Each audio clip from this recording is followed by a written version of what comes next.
Hey, welcome in. It's the House of L podcast. I'm Laurence Holmes. Thanks so much for hanging out. It is much appreciated.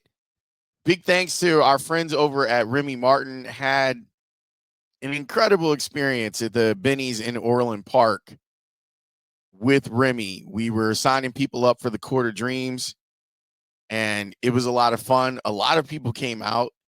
Like usually when I'm south or in the south suburbs, I expect more people to come out because someone has a friend who knows me, or I went to school with someone, like that sort of thing. And it was definitely that. Wonderful time. Met a lot of good people that came through and signed up, and big thanks to Remy. One guy gave me a book that I was supposed to give to Speaks and Marshall, so I got that in the car so I could drop that off for them over the next couple of days. But it was a lot of love, man. It was really, really exciting. And I love when I do an appearance and the time just flies by. When you look up and you're like, oh, I was supposed to be here from 11 to 12:30. I think I stayed until like 12:50. Shout out to Thomas, who is the manager at the Benny's in Orland Park. He's a huge fan of my brother's. And for those of you who are new to the channel, hey, my brother is Braxton Holmes. Braxton is a house music legend, and Thomas has all of his records. And so he showed me some of them while I was out there. And I was like, the next time I come out here, I got to get Braxton to come with me, because this dude was like, man, my brother has a track called Cabrini Greens and Cornbread. And it's one of my favorite things that he's done.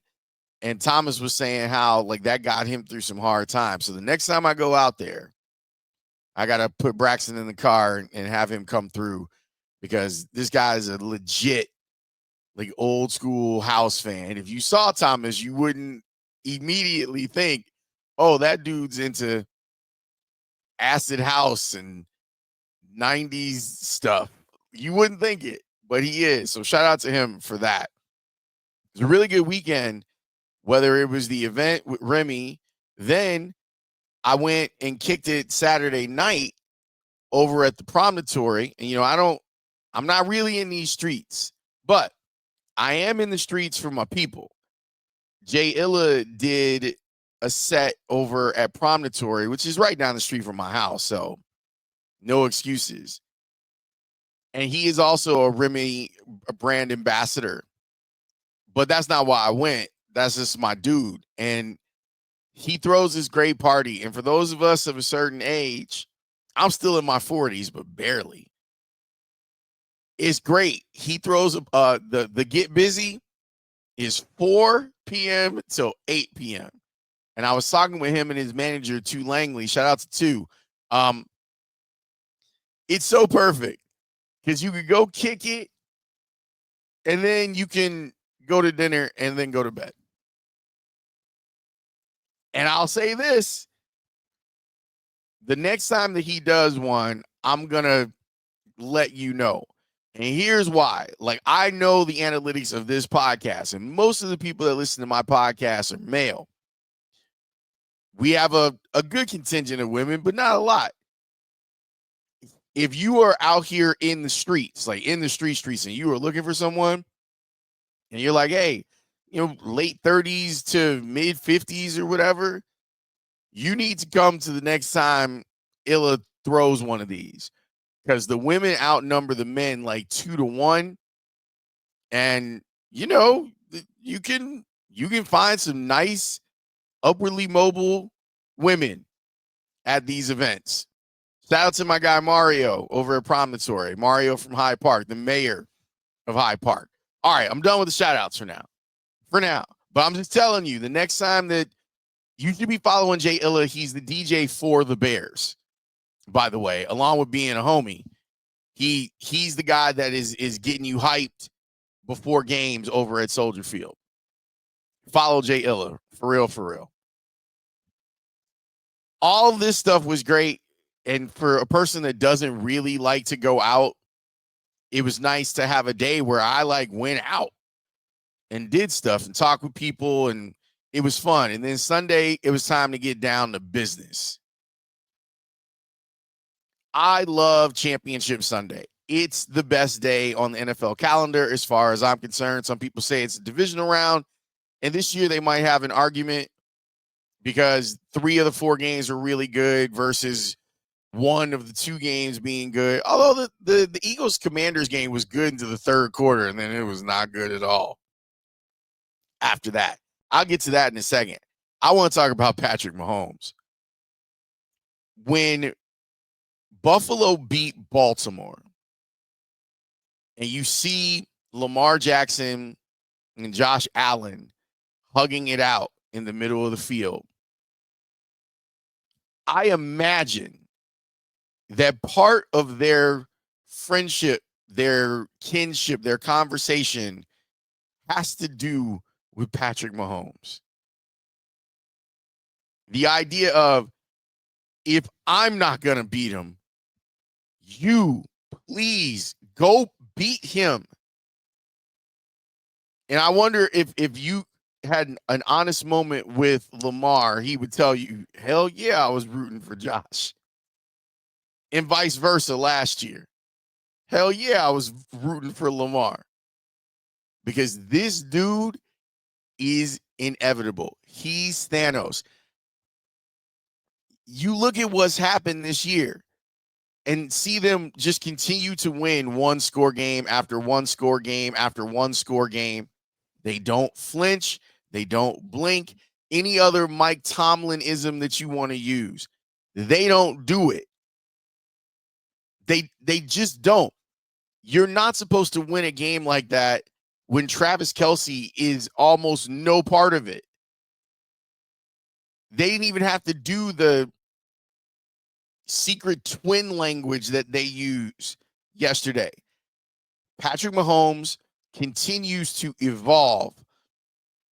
And it's like so scary because he knows, okay, they'll double team Travis. Cool.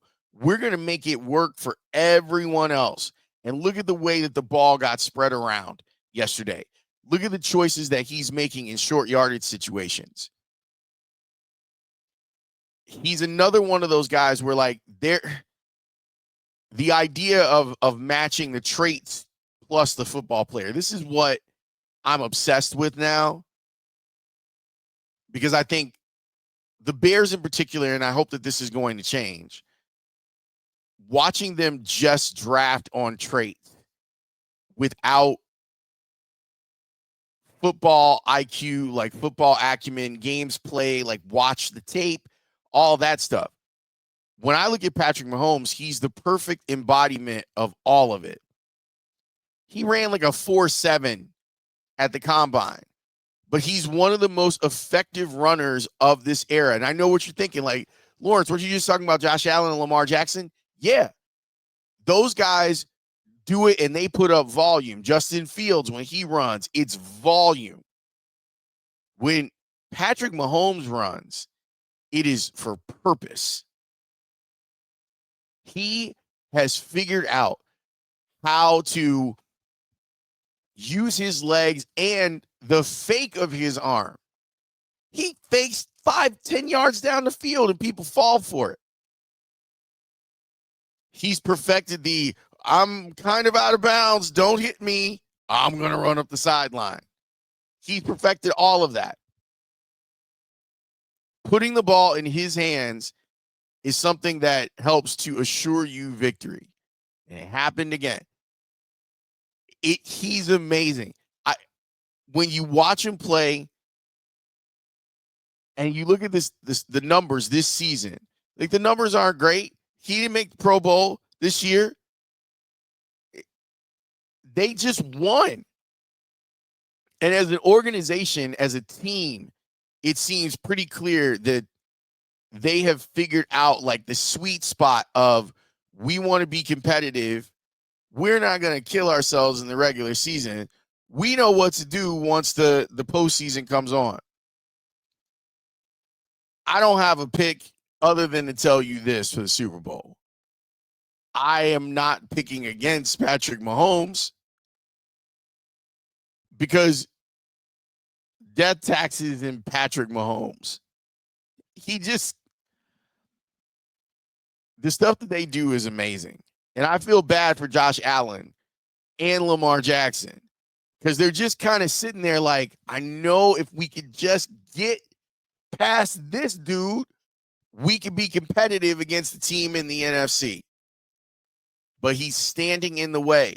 If you're Lamar Jackson or you're Josh Allen or you're Joe Burrow or you're Tua Tagovailoa or you're whoever's quarterbacking the Steelers, no matter how good you are, no matter what the season turns into, at the end of it, he's there. And I thought for the first couple of series, Josh Allen looked nervous. And he's the dude that should look the least nervous. But now look at him, 0-4 against this guy. It's unreal. Unreal how good he is. We are watching something that is truly special when we watch Andy Reid and Patrick Mahomes do their thing. And Chris Jones, too, watching the way that he impacts the game, watching the way that Spagnuolo calls the defense is fun, and it's going to be fun in 2 weeks.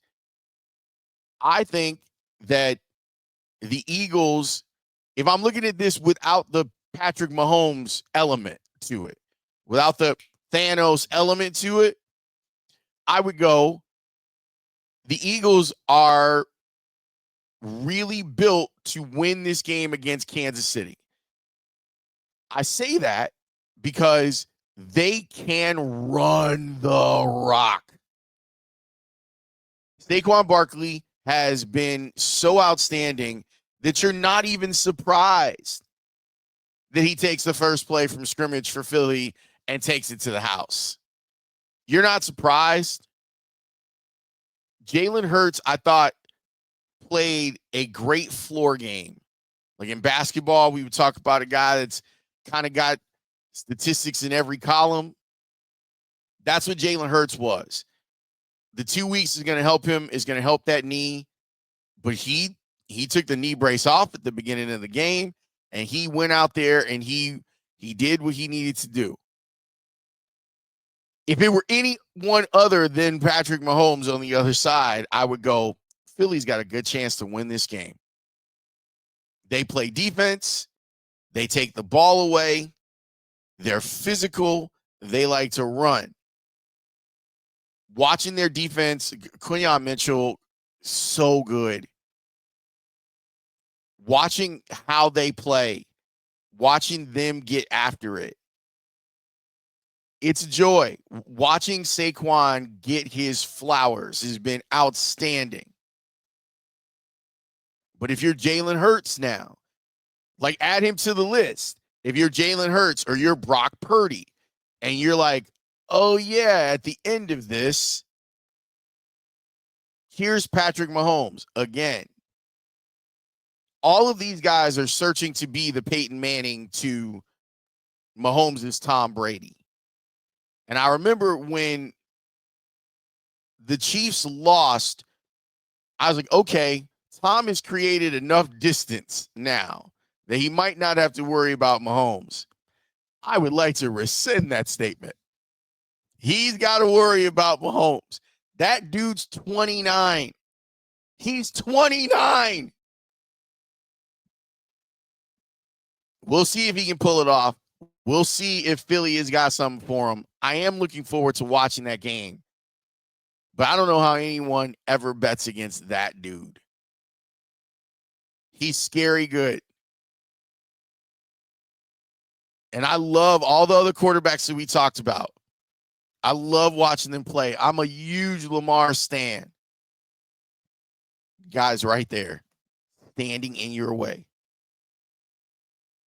What if you're Josh Allen, you had the year of your life and you didn't play poorly, that game should still be going on. He makes a oh my God throw that should have been caught. You do all of this, and at the end of it, he's standing there. You got to get past him. It's amazing. It's going to be a fun 2 weeks talking about all of it. Appreciate you. Thank you so much. For those of you who are listening on Apple or Spotify, please come over to the YouTube page. Just come on over. And then you can decide if you want to watch the show or if you just want to listen to it. But your support is awesome, and we've got great things coming in the future. I promise you that. I'll talk to you soon, okay? Peace.